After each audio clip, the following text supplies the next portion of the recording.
Hey, welcome back. Today, this is just a quick tip video, so I'm going to run some information by you, and you can do with it what you please.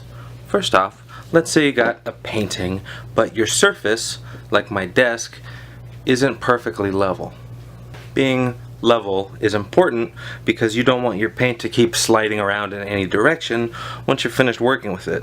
You can see here, the bubble isn't in the center, which means it's tilted more this way, and that's causing the bubble to rise up. It's generally a good idea to measure your piece at a couple different angles because it may only be unlevel in a single direction, and it looks like the tilt is right around this angle. The rest of it is fine, but this particular angle is off a little bit.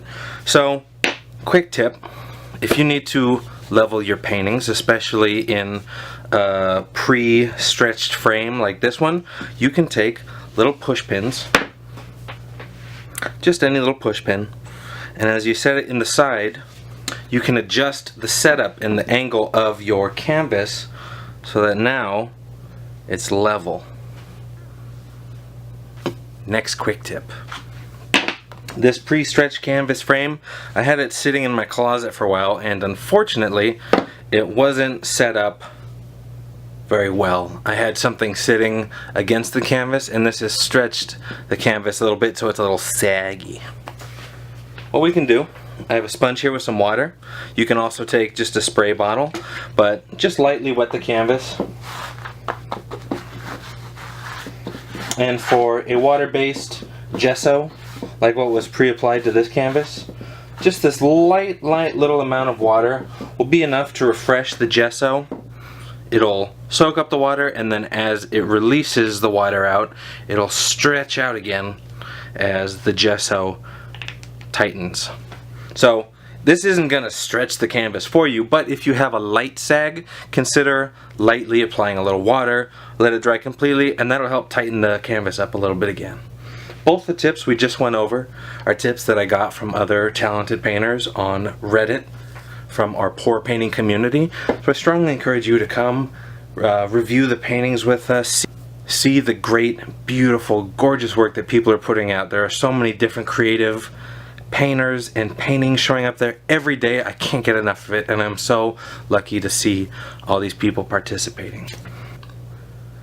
Our quick tips will continue. I've got a couple more that I've learned from my own experience.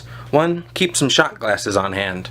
I just have a collection of little plastic shot glasses. You never know when you're going to need these. They're perfect for mixing stronger chemicals like rubbing alcohol, and if you have any glass shot glasses that you're never gonna drink out of again, you can use glass shot glasses for things like acetone, which will dissolve plastic, so it does specifically need to be glass.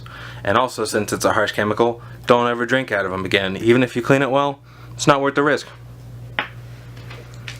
The last quick tip of the day is alternative sealers and finishes. This particular brand, Pledge Floor Care Finish, I've been using this for a few years to finish sculptures and sometimes paintings. This is used for floor cleaning, and it helps seal the floor and give it a nice semi-gloss kind of satin shine to it. So you can get a ton of this stuff, this whole bottle full of sealer. It dries very quickly, it has a nice fragrance to it, and it works well enough for your feet to be scuffing it up all day, so it's definitely more than enough to help protect your paintings. It doesn't dry sticky or tacky because, again, this has to go on the floor. So if you're looking for a nice cheap replacement, you might consider this specific brand. I haven't found luck with any other particular brand, so Pledge Floor Care Finish. I'm not paid by them. Again, I'm just sharing what works for me. And with that, this has been our quick tips. Thank you again for joining us as we continue our video of pour painting every day. I hope you've been having fun so far. I know I have. Thank you for watching. This has been Souffle Heart.